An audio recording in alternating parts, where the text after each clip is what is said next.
Welcome to this lesson on The Sun Rising by John Donne. This poem is currently part of the IEB Poetry syllabus for 2023 to 2025. As always, a reminder that it is super important for you to study this poem on your own and to actually put in the effort into studying it. This lesson aims to deepen your understanding and broaden your knowledge, but it cannot replace your studying. You actually must put effort into making sure you understand the poem and that you're able to answer questions on this poem. Again, I try my best to be as comprehensive and detailed in these lessons, but as you do your own research on the poem and as you analyze it for yourself, you will find other observations and perspectives that I may not have included, and that is completely fine. Poetry is meant to be subjective. It is not meant to have one particular type of analysis, but just remember that any statement you make, any analysis you have, you must be able to substantiate it from the poem itself. There must be evidence for it in the poem. You can't just make it up as you go along. With a quick look at the poet, John Donne, he's one of our older poets that we're studying in the syllabus, and he lived from 1572 to 1631, and he lived during the Jacobean period, which was a time when religion was very, very important in English society. At 43, he became a clergyman, so he joined the church, and he was very renowned for his sermons that were incredible. And he actually ended up leaving the Catholic Church and joined the Church of England, and obviously served in the church there. He wrote social satire, sermons, holy sonnets, elegies, love poems, and he was best known for his similarities between his erotic poetry and his religious poetry. I really do recommend that you go and read some John Donne poetry. It's really phenomenal, really beautiful poetry that he's written, and especially as you prepare for your exams and you prepare for finals, just kind of reading more of what he wrote and seeing where he was coming from, it'll be really good for your overall understanding of John Donne's poetry. So when we look at the type of poet that John Donne was, he was what we call a metaphysical poet. Now, this style of poetry writing and the style of poetry originated in 17th century England, and it's a style of poetry that really focuses on intellectual and philosophical themes, and they typically use very unconventional syntax, which is something that you'll see in this poem as well. And metaphysical poets, they dealt with issues of life and death. They really focused on the ideas of God and the universe. And one of the most important things about metaphysical poetry is that they make use of what we call conceits. And conceits are these far-fetched metaphors. So these really, really out there metaphors that compare abstract concepts to concrete objects. And so we're going to see that quite a bit in the poem that we're going to be looking at today, this use of conceits to really, really drive the point home with these very far-fetched metaphors. So let's have a read through the poem. It is quite a long poem. It does go over a couple of slides, but let's read through it before we start. Busy old fool, unruly sun, why dost thou thus, through windows and through curtains, call on us? Must to thy motions lovers' seasons run? Saucy pedantic wretch, go chide late schoolboys and sour prentices. Go tell court huntsmen that the king will ride, call country ants to harvest offices. Love all alike no season knows nor clime, nor hours, days, months, which are the rags of time. Thy beams so reverend and strong, why shouldst thou think I could eclipse and cloud them with a wink, but that I would not lose her sight so long? If her eyes have not blinded thine, look, and tomorrow late tell me whether both the Indias of spice and mine be where thou left'st them, or lie here with me. Ask for those kings whom thou saw'st yesterday, and thou shalt hear all here in one bed lay. She is all states, and all princes I, nothing else is. Princes do but play us, compared to this. All honour is mimic, all wealth alchemy. Thou, son, art half as happy as we, in that the world's contracted thus. Thine age asks ease, and since thy duties be to warm the world, that's done in warming us. Shine here to us, and thou art everywhere. This bed thy centre is, these walls thy sphere. So before we jump into the summary, I really enjoy this poem because you see the John Donne and you see the sun rising and you think, okay, cool, this is going to be one of those poems, about nature and enlightenment, and, we're going to enjoy and appreciate the beauty of nature. And really what it is, it's a really just cheeky kind of reprimand of the literal sun from a man who wants to spend more time with his lover in bed. So what is happening in this poem is that the speaker is showing his feelings towards the sun and his lover, and how he is really, really annoyed that the sun has woken them up and the sun now wants them to go on with their day and they can't just spend the entire day in bed. And so it really paints this picture of very intense love and devotion that the speaker has for his lover, and the fact that he's rejecting the idea that anything can come between them, who are two people who are truly in love. The sun in this poem is personified as a living, breathing thing, a being that is competing for the speaker's lover's attention. You know, the speaker is arguing that the sun should not disturb his love and that their love is more important than any outside force, even the sun that is declaring the start of a new day. And so really, it's the speaker in essence wants to spend the day in bed with his lover, and the sun is waking them up and telling them to get on with their day, and he absolutely hates the sun for doing this. So when we look at how John Donne has kind of used typical poetic forms and poetic structures in this poem, he's kind of gone against the conventions of the Obeyed poetry. And what that is, it's a morning love song or a poem that talks about lovers being separated at dawn. And we see this all over poetry and all over literature. And Donne is rebelling against this convention of separation by saying, no, I will remain in my bed with my lover. Nothing will tear us apart. And so he kind of, it's like this kind of tribute to the Obeyed, but he's rebelling against the Obeyed by saying, no, we will not be separated. A nice example of the Obeyed and this idea of lovers being separated by sunlight or by anything really is that scene in Romeo and Juliet where, you know, they've just had their wedding night, and in the morning when the sun is now obviously showing the day and the larks are singing in the trees and Romeo is getting ready to leave, Juliet doesn't want him to go. And she says, you know, it is not yet near day. It was the nightingale and not the lark. And, you know, she's trying to kind of beg him to stay with her in bed. And she says this part that I've highlighted where she says, yon light is not the daylight, I know it I.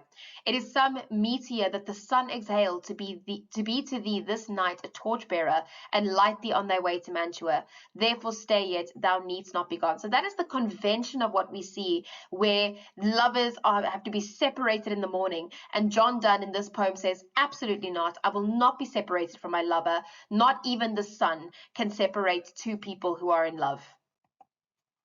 So when you look at the structure of this poem, it is a very unusual structure, and it does have rhyme, but the rhyme does not follow a pattern. And so this leads to a rhythm that doesn't really flow very well.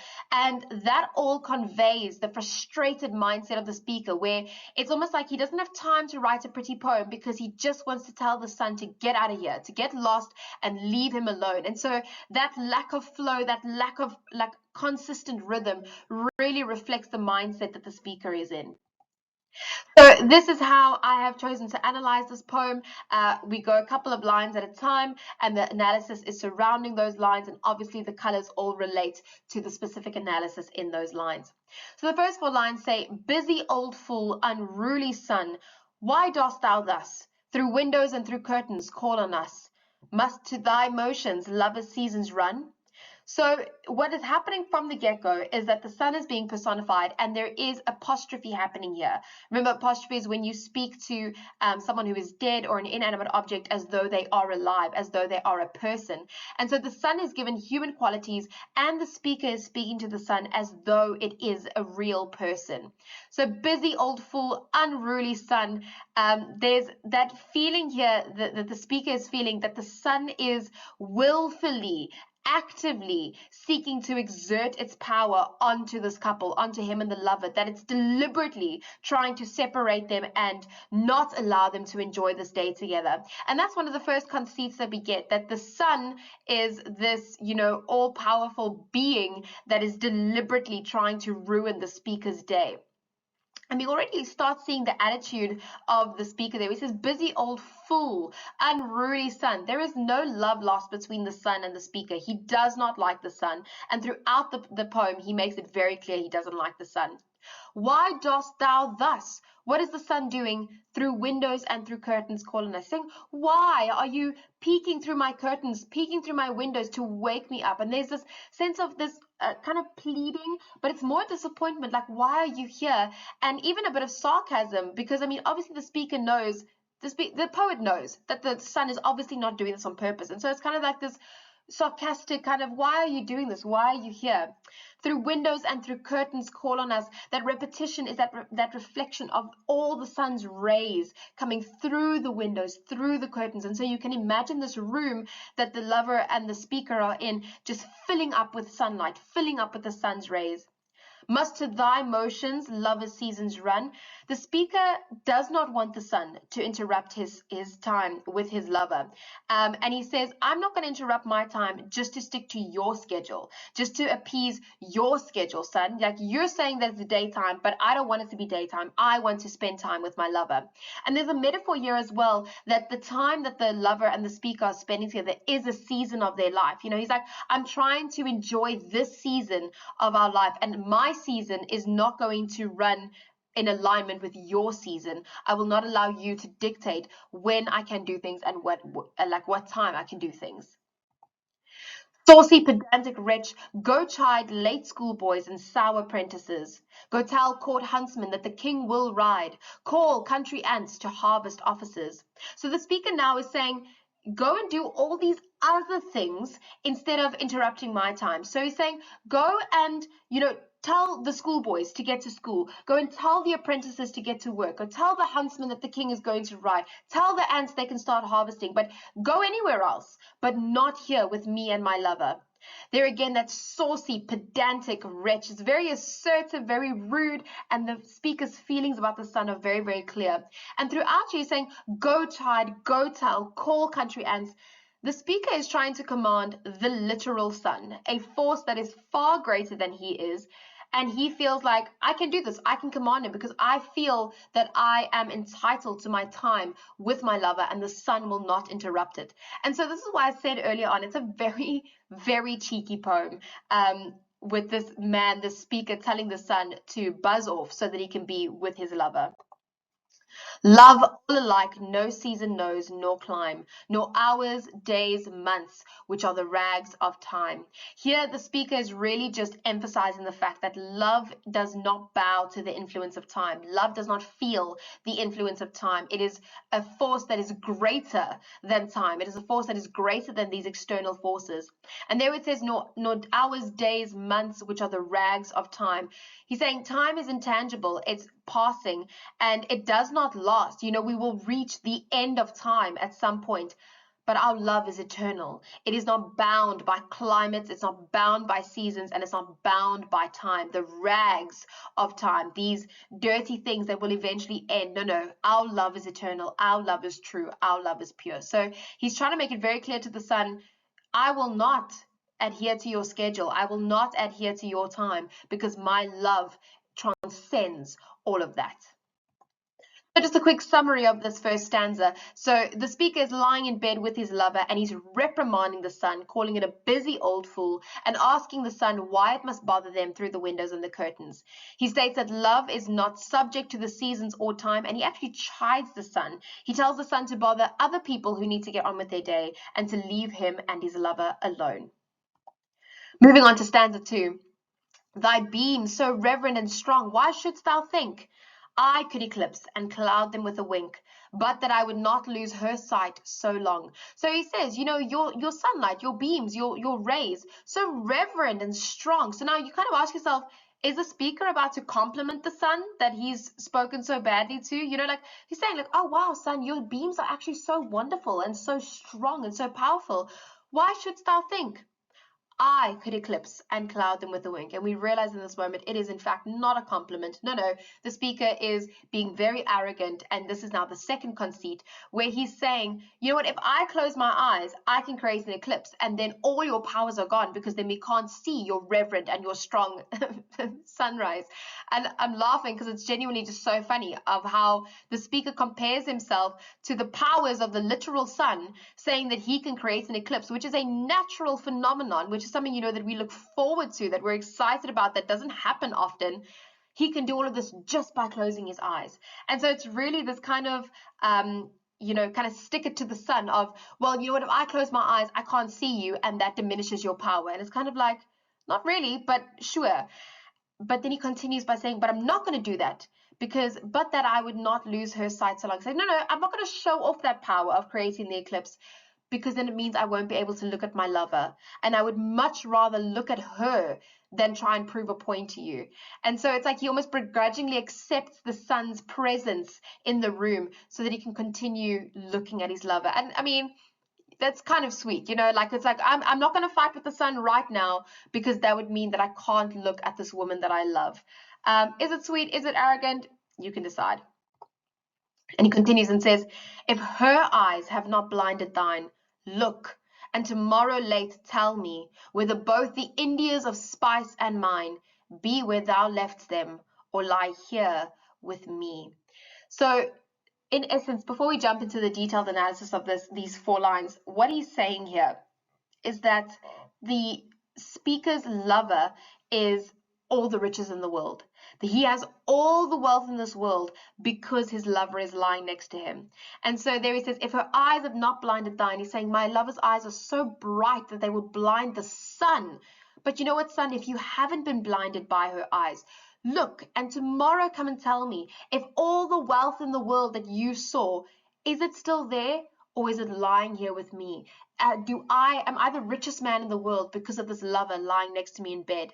And the conceit that we see in these couple of lines is the Indias of spice and mine, where he's comparing the lover to the spices of India and the metals and jewels of the West Indies. That's why he says the Indias, India and the West Indies. And so he's comparing his lover to these incredible, exotic, luxurious wealth in the world, and saying, no, the wealth is not there. The wealth is in my bed with me. And Mr. Sun, if she has not blinded you with her bright eyes, come tell me tomorrow if you can see wealth in the rest of the world while she lies here with me.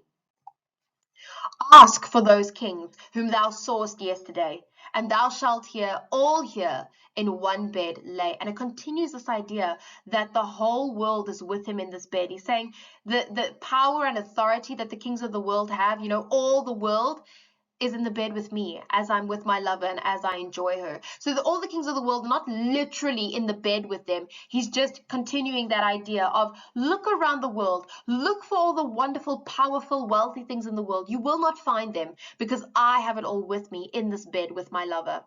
And so we are shifting then from a sense of sight to a sense of hearing. So what thou saw yesterday, what thou will see tomorrow, to what thou shalt hear, all here in one bed lay. So if we look quickly at the summary of this stanza, the speaker is attacking the sun's power by saying that he can create an eclipse by simply closing his eyes. However, he's not going to do this. He's not going to prove his point, because that means he will lose sight of his lover. He then asks the sun to tell him by late tomorrow if the treasures of the Indias are in the same place. And this is only if the sun's eyes have not been blinded by his lover's eyes. And he says that if the sun asks about the kings in the world that he shone on yesterday, he will find out that they are all lying in bed with the speaker. All the power, all the wealth, all the authority in the world is with the speaker in his bed, as long as his lover is there with him. Moving on to the 3rd stanza. She's all states and all princes I, nothing else is. Princes do but play us compared to this. All honor is mimic, all wealth alchemy. He continues that idea of having the world in his bed by saying that in their world, that is their bedroom, is the whole universe, is everything of importance in this world. So she is all states and all princes I, nothing else is. She is all the countries, all the powers in the world, and all the princes, all the kings in this world. That's who I am. Nothing else is beyond that. Princes do but play us. Any royalty or authority that you see in the world, they're just copying us. They're just mimicking us, because they cannot actually be us, and they cannot feel what we are feeling in this room together. All honor is mimic, all wealth is alchemy. So just a quick one on the all princes. She's all states and all princes I. It's a little example of zeugma. The verb there is not repeated, but it is implied. So she's all states and all princes I. Obviously, if you read that grammatically correctly, it would be she is all states, I am all princes. And then he goes into all wealth is alchemy. That's referring to that process where they used to think that you could turn metal into gold, and obviously this was proven false. And so he's reflecting the falseness of any royal people who try to be like him and his lover. They are false, because him and his lover are the true royalty. They are the true wealth, and everybody else is poor compared to them. So that is the conceit that we are seeing here in this stanza, is that they are pretty much the be all and end all of everything. The world is contained in their bedroom, and the speaker is placing enormous importance on his lover and on the love that they share in this bedroom. Thou, son, art half as happy as we, in that the world contracted thus. Thine age asks ease, and since thy duties be to warm the world, that's done in warming us. The speaker here becomes very, very cheeky again, by basically saying that the sun's presence is not needed. We don't need the sun. And he's saying that, your purpose is to warm the world, and I feel warm. And the reason why he says that makes perfect logical sense is because he's just spent a stanza and a half explaining that the world is in their bedroom. So the world is in my bedroom. The bedroom is warm. So well done, son. You've done your job. The world is warm. And so he's very cheeky in these lines by saying to the son, thine age asks ease. Son, you are old. You should really be taking it easy. And you know what? Now that you've done your duty of warming up the world being this bedroom, run along now. You're done. You're done with your duty. So very, very cheeky kind of way of speaking to the son again. Shine here to us, and thou art everywhere. This bed thy center is, these walls thy sphere. So the last conceit that we see here is that the speaker is comparing their bedroom, their love, to the entire universe, the solar system, the whole world, and that the universe consists of him and his lover in this one room. The bed is the center of their universe. The walls are the universe's edge. And so when that room is warmed, the whole of the world, the whole of the universe is warmed, because that's what that bedroom is. And so he places this immense importance on their love and really shows that this love is the only thing that matters to him. Spending time with his lover in bed is the only thing that matters to him, and not even the sun, not even one of nature's most powerful forces will stop him from being with his lover, because to him, being with his lover means everything. It is the whole world. So when we look at this last stanza, the speaker is explaining that his lover is like every country in the world, and that he is like every king, and nothing else is real. No one else in the world who pretends to be the way, or who acts the way that they are, is actually real. Princes are playing at having countries compared to what he has in his lover. And the son is half as happy as the speaker and his lover are, because the whole world is in their bed. And they are actually making the son's job much easier, because in the son's old age, it needs to rest, it needs ease. And now it has done its job, because all it has to do is shine on their bed, and it shines on the whole world. So the poem, like what we've just seen, it's a long one, lots of layers, but at the end of the day, it's actually a really, really easy poem to understand. It's all about the speaker not wanting to be separated from his lover and telling the sun to go away. And you know what? If the sun is not going to go away, that's fine, because it's done its duty in warming the world, because the entire world is in that bedroom with the speaker and his lover. So thank you so much for joining me for this poem. Once again, please remember to go and study this poem on your own. Make sure that you really understand what's going on. And if you want to access the presentation that I've used for this lesson, you can use this QR code, or you can go to my Instagram page @Miss Shaw and go to the link in my bio and access the resource over there. So once again, thank you so much for joining this lesson, and good luck with this poem.